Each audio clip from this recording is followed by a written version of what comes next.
अस्सलाम वालेकुम दोस्तों, मैं हूं तनवीर अहमद। इस वीडियो में मैं आपको एक्सप्लेन करूंगा कि जो फायर फाइटिंग सिस्टम में हमारे स्पिंकलर यूज़ होते हैं तो उनके स्पिंकलरों के मुख्तलिफ सिस्टम यूज़ होते हैं। तो NFPA के हिसाब से 3 फायर के कोड यूज़ होते हैं, जो NFPA 13 कहलाता है और दूसरा NFPA 13R होता है और तीसरा NFPA 13D होता है।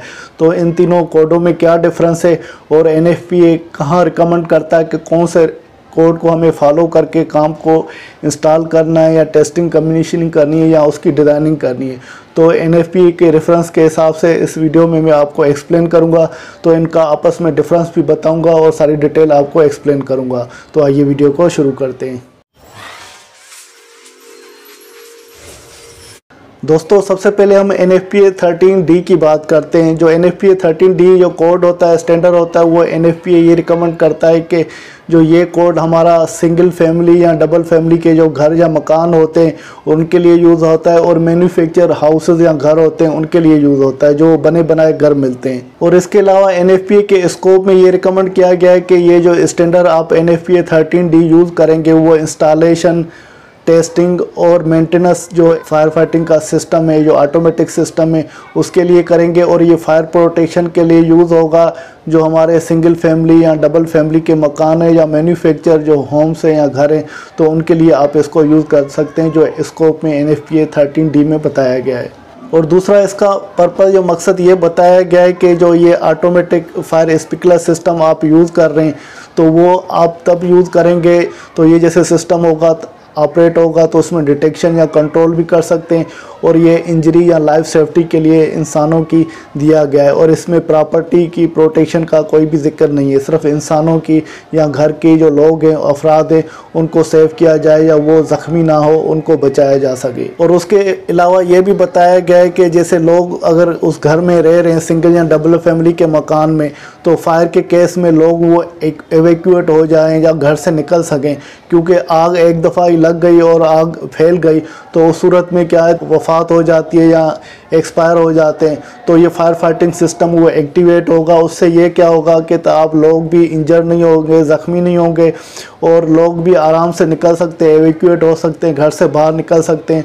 तो कम से कम लाइफ सेफ्टी हो जाएगी, लोगों को सेव किया जा सकता है। अगर घर भी उससे कुछ बच जाएगा सामान, मगर इस स्टैंडर्ड का जो NFPA 13 कोड है उसका मकसद ये है कि लोगों को बचाया जा सके और कोई भी इंजरी नहीं हो, लाइफ सेफ्टी होनी चाहिए। दोस्तों, अभी हम समझते हैं कि NFPA 13R जो कोड है तो वो NFPA ने डिज़ाइन किया है। कोई भी फायर फाइटिंग स्प्रिंकलर सिस्टम आपको इंस्टॉल करना है और वो उसकी इंस्टॉलेशन जो है लो राइज बिल्डिंग के लिए होनी चाहिए।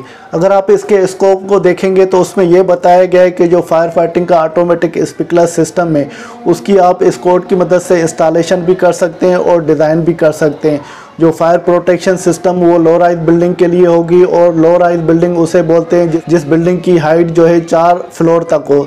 4 फ्लोर के मतलब है उसकी हाइट जो मैक्सिमम भी है वो 60 फुट हो या 18 मीटर हो। और इसकी पर्पज़ या मकसद में ये बताया गया है कि जो फायर प्रोटेक्शन इस सिस्टम के ज़रिए से कर सकते हैं, किसी भी फायर की वो प्रोटेक्शन या डिटेक्शन कर सकें। अगर फायर के केस में ये ऑटोमेटिक सिस्टम वो एक्टिवेट हो तो कोई भी इंजरी नहीं हो, लाइफ लॉस नहीं हो या कोई भी प्रॉपर्टी डैमेज नहीं हो, उसको प्रोटेक्ट या कर सकें।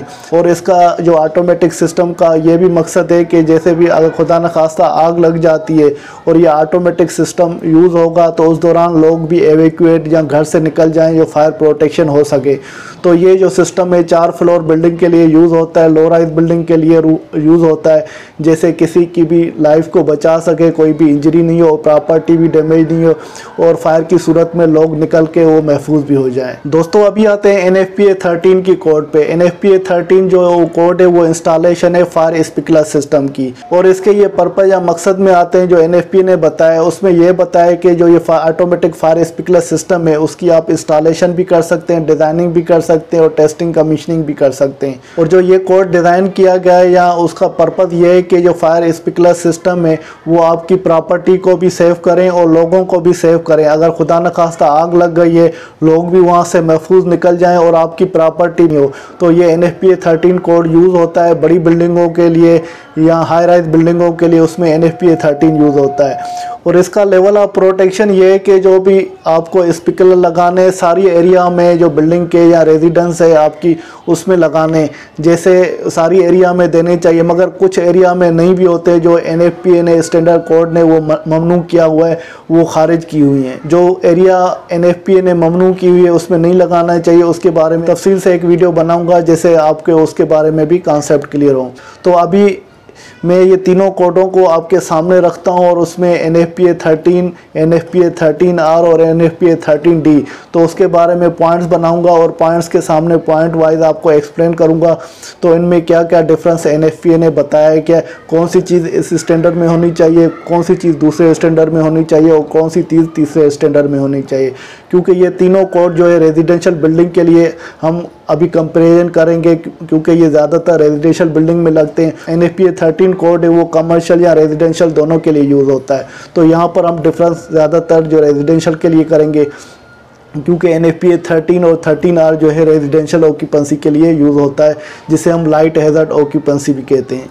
दोस्तों अभी ये तीनों में डिफरेंस देखते हैं। जो ऑब्जेक्ट क्या है तीनों कोडों का, तो NFPA 13 का ऑब्जेक्टिव प्रोटेक्शन ये है कि आपको उसकी लाइफ और प्रॉपर्टी को सेव करना है। लोगों की लाइफ, जो भी जानदार चीज़ें हैं उनकी लाइफ को भी सेव करना है और प्रॉपर्टी को भी सेव करना है।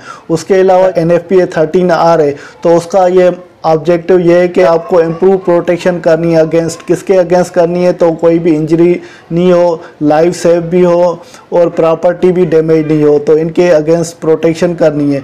और NFPA 13D, तो NFPA 13D में ये बताया गया है कि आपको इम्प्रूव प्रोटेक्शन करनी है, वो किसी भी इंजरी की और लाइफ की करनी है। इसमें प्रॉपर्टी के बारे में नहीं बताया गया। और दूसरा ये है कि क्या हम सारे बिल्डिंग में स्पीकर लगा सकते हैं या नहीं लगा सकते हैं, इन तीनों कोडों में क्या बताया है। तो NFPA 13 में ये तक आप सारी बिल्डिंगों में हर लोकेशन पे आपको स्पीकर लगाना है NFPA की रिक्वायरमेंट के हिसाब से, क्योंकि उसमें हर जगह पे स्पीकर देना हुआ है। कोई मखसूस एरिया है जो NFPA ने मना की है, मगर NFPA 13R और 13D में ये सारी जगहों पे स्पीकर नहीं लगाने और मखसूस एरिया में स्पीकर लगाने जो NFPA ने रिकमेंड किए हैं। तीसरा ये है कि क्या बिल्डिंग की हाइट हम उसको बढ़ा सकते हैं या नहीं बढ़ा सकते हैं, NFPA ने उसके बारे में क्या पता है। जो NFPA 13 ने हमें इजाज़त दी है कि आप बिल्डिंग की हाइट जितनी भी बढ़ा सकते हैं, उसमें कोई भी हर्ज नहीं है, वो NFPA 13 यूज़ करेंगे। और NFPA 13R में ये बताया गया तो वो फ़कत आप रेजिडेंशियल ऑक्यूपेंसी के लिए आप इसको यूज़ करेंगे। और NFPA 13D ने यह बताया कि कोई भी आपको हाइट नहीं बढ़ा सकते, वो सिंगल या डबल फैमिली के मकान के लिए आप यूज़ कर सकते हैं। और चौथा पॉइंट ये है कि क्या सिंगल फैमिली और डबल फैमिली के मकान हो या टाउन हाउसेज हो, उसमें क्या इजाज़त है कि इन कोडों को अप्लाई कर सकते हैं या नहीं कर सकते हैं। तो उसका जवाब सिंपल ये है कि तो तीनों कोडों को आप ये यूज़ कर सकते हैं सिंगल फैमिली या डबल फैमिली के मकान या टाउन हाउसेज के लिए। जैसे आपकी कोई बड़ी बिल्डिंग है, उसके साथ आप कोई रेजिडेंशियल बिल्डिंग है, तो आप उसको लगाना चाहते हैं स्पीकर, तो NFPA 13 भी यूज़ कर सकते हैं, NFPA 13R भी यूज़ कर सकते हैं और NFPA 13D भी यूज़ कर सकते हैं। तो उन सब की आपको इजाज़त है। और इसके अलावा दूसरा पॉइंट ये है कि जो रेजिडेंशियल ऑक्यूपेंसी के लिए क्या 4 फ्लोरों तक बिल्डिंग में हम तीनों कोड यूज़ कर सकते हैं या नहीं कर सकते। तो उसके लिए आपको NFPA 13 है वो भी यूज़ कर सकते हैं, NFPA 13R है वो भी यूज़ कर सकते हैं, मगर NFPA 13D यूज़ नहीं कर सकते क्योंकि वो सिंगल या डबल फैमिली के मकान के लिए यूज़ कर सकते हैं। उसके अलावा दूसरा पॉइंट ये है कि जो मिक्स यूज़ बिल्डिंग होती है या नॉन रेजिडेंशियल बिल्डिंग होती है, जो मिक्स यूज़ होंगी या नॉन रेजिडेंशियल बिल्डिंग होगी, उनके लिए हम तीनों कोड यूज़ कर सकते हैं या नहीं कर सकते हैं, या कौन सा कोड यूज़ कर सकते हैं। तो उसके लिए सिर्फ NFPA 13 यूज़ कर सकते हैं, NFPA 13R और NFPA 13D यूज़ नहीं कर सकते, क्योंकि NFPA 13R और NFPA 13D सिर्फ रेजिडेंशियल के लिए कोड है, जबकि NFPA 13 जो है वो रेजिडेंशियल, कमर्शियल या जनरल पर्पज़ के लिए आप यूज़ कर सकते हैं। उसके अलावा ये पॉइंट है तो जो हम कैलकुलेशन करते हैं कि वो रेजिडेंशियल स्पीकर के लिए कितने स्पीकर आप डिज़ाइन करने के लिए कैलकुलेट करेंगे। तो NFPA 13 में रेजिडेंशियल के लिए 4 स्पीकर बताए गए हैं और NFPA 13R भी रेजिडेंशियल स्पीकर की कैलकुलेशन के लिए 4 स्पीकर बताए गए हैं। और NFPA 13D तो उसमें रेजिडेंशियल स्पीकर के लिए 2 स्पीकर डिज़ाइन के लिए बताए गए हैं। और इसके अलावा एक और पॉइंट है कि हौज़ अलाउंस, क्या ये तीनों कोडों में अलो है, वो हौज़ अलाउंस देना चाहिए या नहीं देना चाहिए। तो NFPA ने ये बताया कि सिर्फ NFPA 13 में आपको हौज़ अलाउंस की इजाज़त है, वो दे सकते हैं जो NFPA 13 के कोड में रिकमेंड किया गया है। NFPA 13R और NFPA 13D में उसकी ममनू की गई है, तो वो आपको हौज़ अलाउंस नहीं देना है।